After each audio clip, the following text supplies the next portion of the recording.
you very much. Hi, everyone. Yeah, Connell, the CTO at Zapper. And you may know us as an AR company, and that indeed we are. We make an AR, VR, MR content creation platform called ZapWorks, which indeed last night won 2 Augie Awards, one for Best Creative Platform and the other for Best Developer Tool. We also have an in-house creative team at Zapper that builds AR experiences for big brands and businesses around the world. But fundamentally at Zapper, we are a computer vision company. A ton of our AR experiences are powered by the computer vision that our in-house research team handcrafts at Zapper. But today, I'd like to tell you about a novel way that we're leveraging our computer vision expertise, in particular to help make product packaging more accessible and inclusive for the blind and partially sighted community.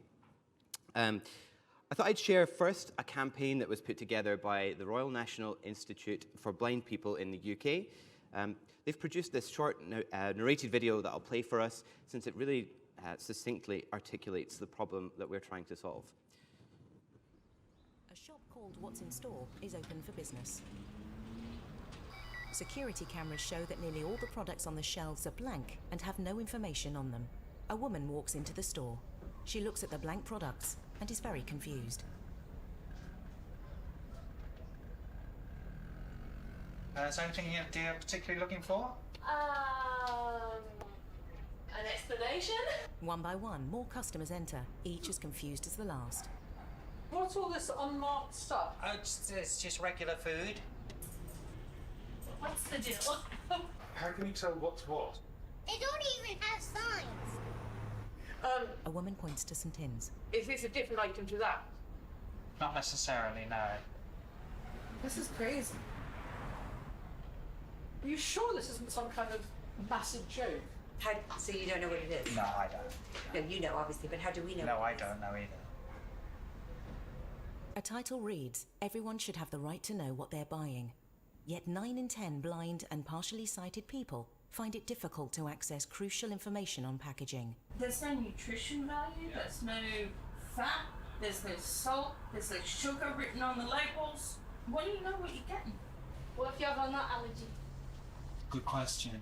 My mind is working overtime right now trying to figure this stuff out. So just imagine if this was your regular shopping experience. Like if you went to... This is the regular shopping experience for somebody who's partially sighted or blind.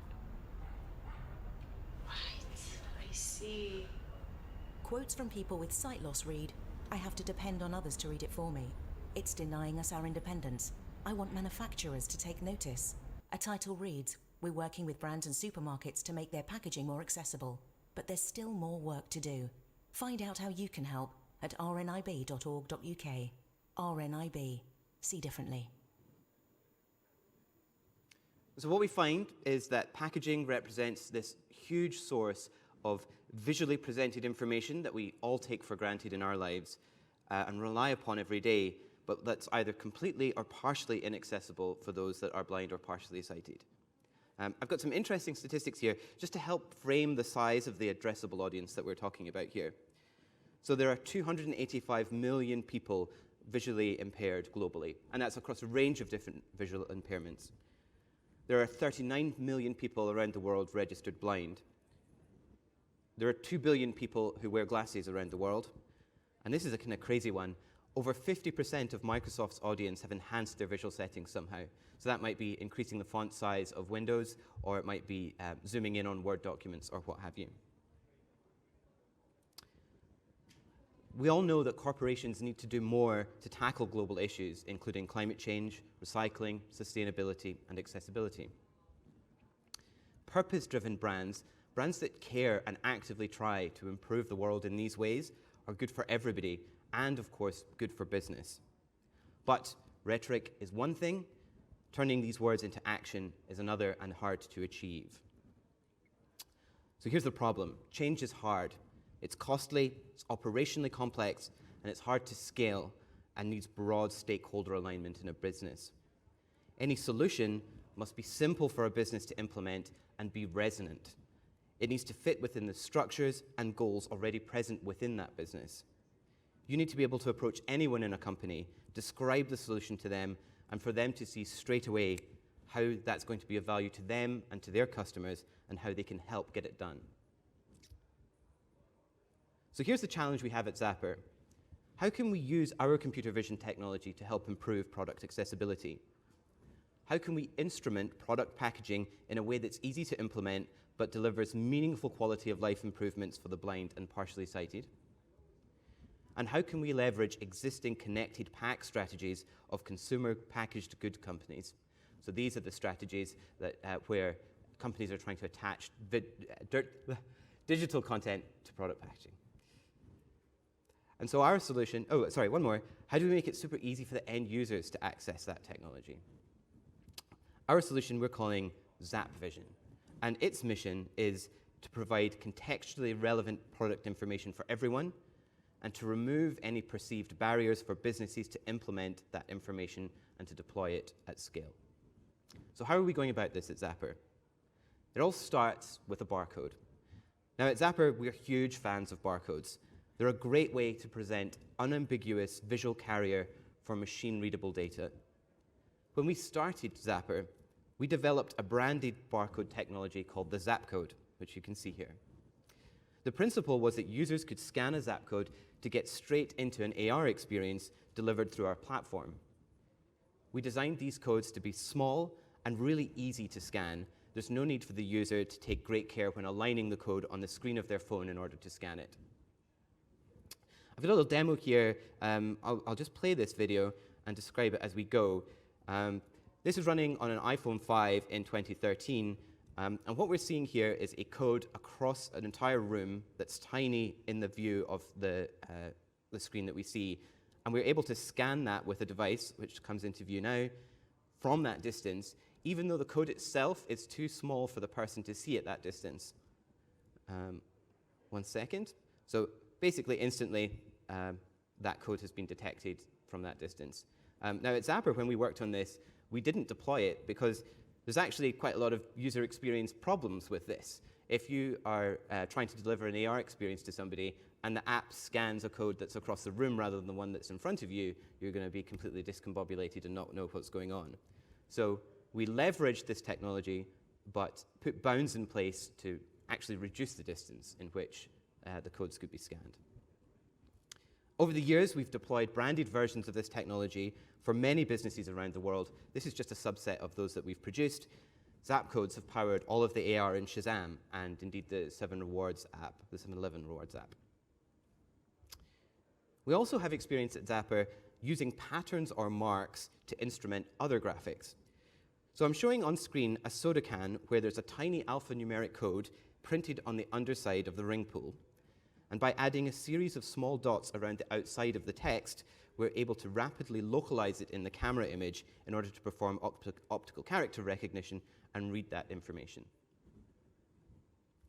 We use a similar technology with our mixed reality headset at Zapper, which is called Zapbox. Here we use a series of dots and dashes, which we call a dot-dot-dash code or a D3 code, that helps us to detect controllers and a world anchor that are set out in front of the user and the headset in front of them. But for all of these, for product packaging, all of these solutions are too complex. To convince packaged good brands to add yet another barcode to their packaging is challenging. Yes, it would benefit their blind and partially sighted audience, but it wouldn't resonate in their business. It wouldn't align with the other goals they are trying to achieve. So we went back to basics. We started with the humble QR code that we all know and love. It's enjoyed a huge surge in public perception throughout the pandemic, and we're seeing brands ubiquitously deploying these codes on their product packaging. They take users to branded microsites featuring provenance information about the product, or rewards or loyalty schemes, community projects, or indeed AR experiences powered with Zapworks. And unlike 2D UPC barcodes, which you find on the backs of products, they're putting the QR codes on the front of the product packs, the side that faces the customer when they're in the supermarket aisle. So the Zap Vision solution is to simply combine existing QR codes with our dot-dot-dash D3 codes like this. So we add a small series of dots and dashes along the bottom and the right-hand side of the QR code.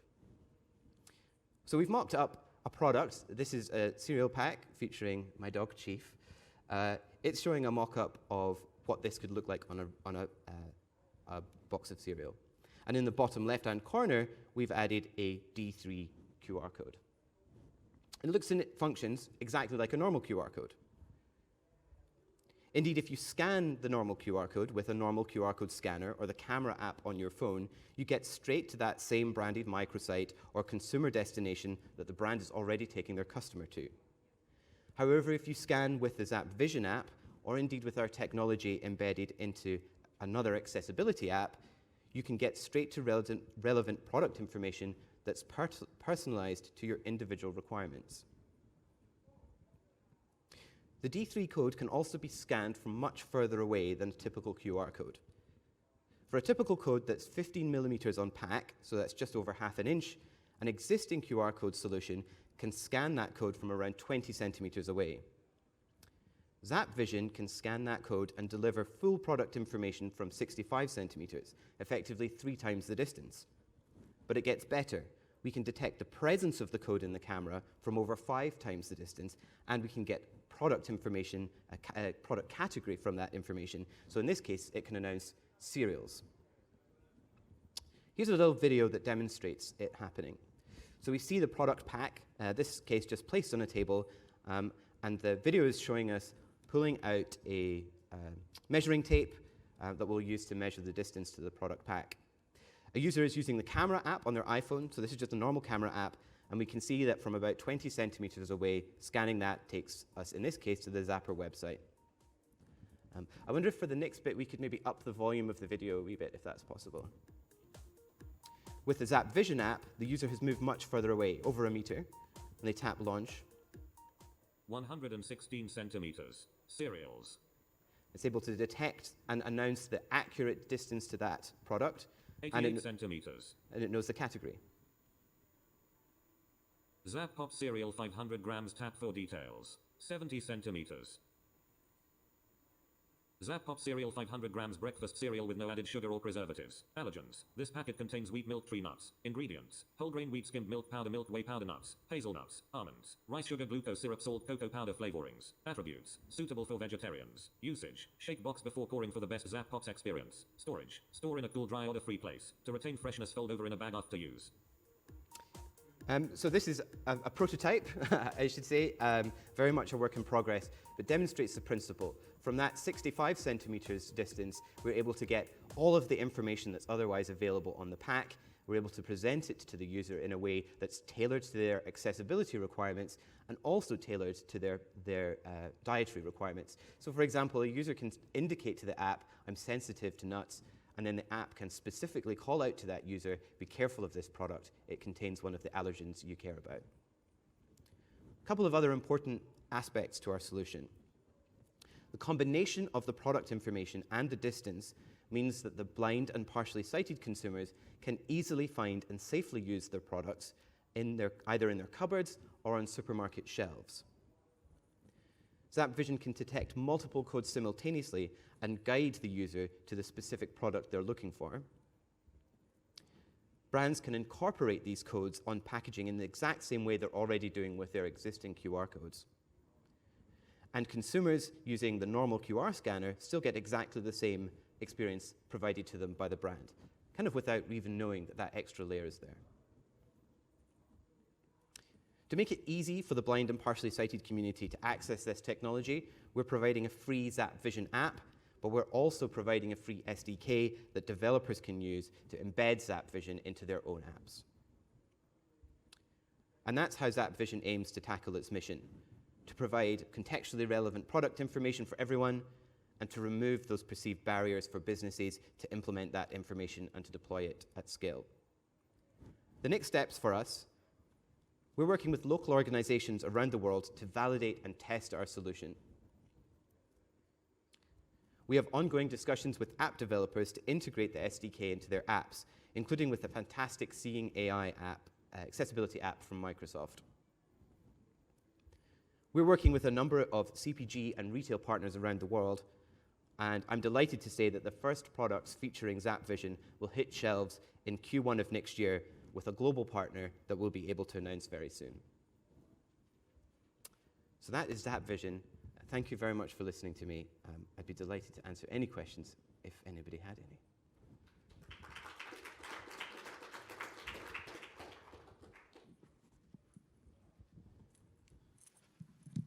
Hi, that was really cool.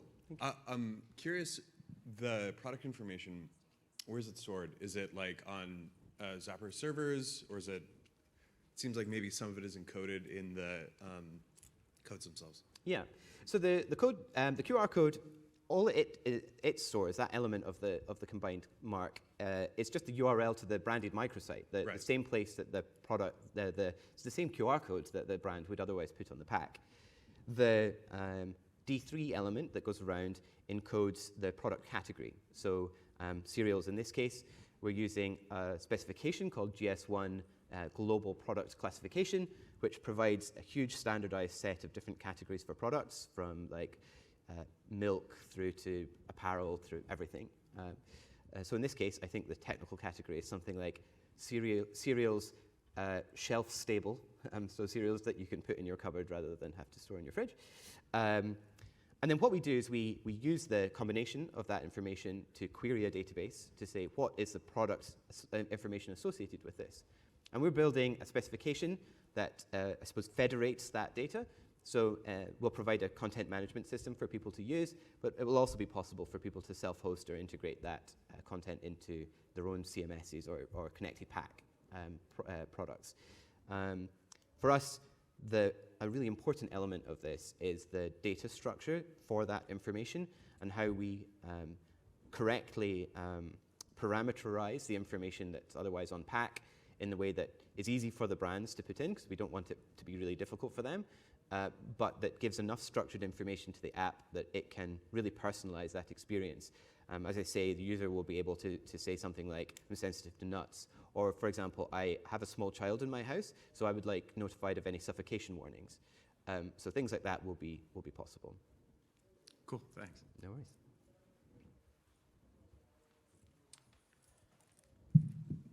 This is an awesome technology. I'm wondering if you have considerations for using it in things other than product packaging. And I've seen a similar thing of advanced QR codes using for bus stops at various towns, for example. Yeah, I mean, there's definitely opportunity here to use this in lots of different places, particularly in that retail setting as well, so in-store navigation, these sorts of things. What we're looking at is being able to take other technologies, particularly those provided by the apps that we will integrate this technology with, to provide a combined user experience that might use indoor wayfinding, for example, to help a user get to the aisle that they're looking for the product in, and then the Zap Vision technology to help them zone in specifically on the product they're looking for. Or, for example, for a retail environment to instrument their signage so that there's a D3 code on the signs for the loos or above the customer service area, so that then the user can indicate to the app, I'm looking specifically for customer service, and that can help them find it. It's a hugely challenging task. It's so difficult. There are so many different retail environments around the world. There's so many different places where products appear that aren't retail environments.